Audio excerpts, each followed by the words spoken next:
Hey everyone, and welcome back to the channel. As the leaves start to turn and the air gets a little crisper, we all know what's coming. Halloween, candy, costumes, spooky movies. But have you ever stopped to wonder where it all began? Why do we carve pumpkins? Why do we dress up? The answers might surprise you, and they go back way further than you think. Over 2,000 years to an ancient Celtic festival known as Samhain. So let's travel back in time. The Celts who lived in the area that is now Ireland, the United Kingdom, and northern France, celebrated their new year on November 1st. This day marked the end of summer and the harvest and the beginning of the dark. Cold winter, a time of year that was often associated with death. The night before the new year, October 31st, they celebrated Samhain. It was a night of immense spiritual significance. The Celts believed that on the night of Samhain, the boundary between the worlds of the living and the dead became blurred. The ghosts of the dead, they thought, returned to earth. Now, this wasn't all bad. The presence of these otherworldly spirits made it easier for the Druids, who were the Celtic priests, to make predictions about the future. For a people entirely dependent on the volatile natural world, these prophecies were a crucial source of comfort and direction during the long, dark winter. To commemorate the event, Druids built huge sacred bonfires. These weren't just for show. They had a deep purpose. People would gather to burn crops and animals as sacrifices to the Celtic deities. It was a community event, a way of coming together to face the uncertainty of the changing seasons. The fire was seen as purifying and protective. They believed the flames would help ward off the darker spirits and guide the friendly ones. During the celebration, the Celts would wear costumes, typically consisting of animal heads and skins. Now, this is where one of our most beloved traditions comes from. But it wasn't about being cute or scary for fun. They believed that by disguising themselves, they could fool or trick any malevolent spirits that might be roaming around. If a spirit encountered them, it would mistake them for a fellow spirit and leave them alone, not play any tricks on them. It was a clever form of spiritual camouflage.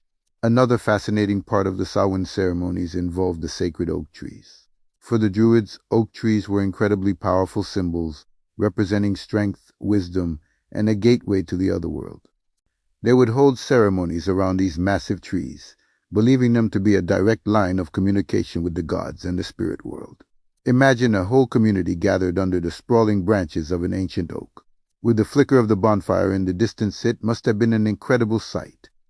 As the centuries passed and new beliefs spread across the Celtic lands, the old traditions began to merge with new ones. In the 8th century, Pope Gregory III designated November 1st as a time to honor All Saints.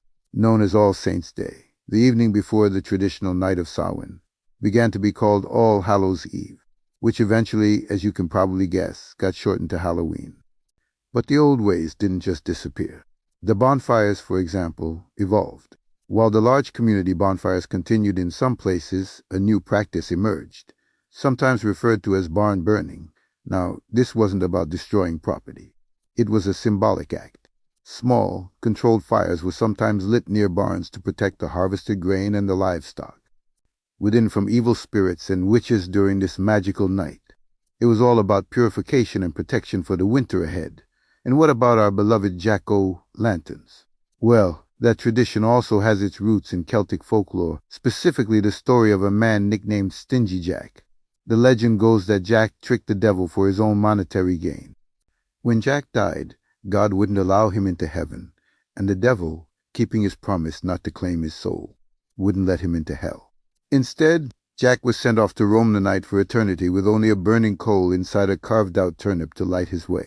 The Irish began to carve demonic faces into turnips and potatoes, to frighten away Jack's wandering soul and other evil spirits.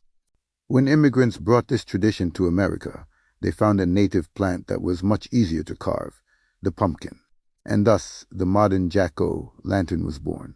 So this year, when you're putting on your costume, remember you're taking part in an ancient ritual to fool wandering spirits. When you see the flickering glow of a jack-o'-lantern, think of Stingy Jack and the old Celtic tradition of warding off the dark. And as you gather with friends and family, know that you're echoing the ancient Celts who huddled together around their sacred bonfires, finding strength and community in the face of the unknown. Halloween is so much more than just a single night of fun. It's a living, breathing piece of history, connecting us to a past that's rich with magic, mystery, and meaning. It's pretty amazing, isn't it? How these ancient customs have survived and transformed over thousands of years to become the celebration we know and love today. So next time you're out trick-or-treating, you can share a little bit of this incredible history. Thank you so much for joining me on this journey back in time. I hope you found it as fascinating as I do. If you enjoyed this video, please give it a thumbs up. And don't forget to subscribe and hit that notification bell so you don't miss our next deep dive into history. I'd love to hear about your favorite Halloween traditions in the comments below. Stay curious, stay safe, and have a very happy Halloween.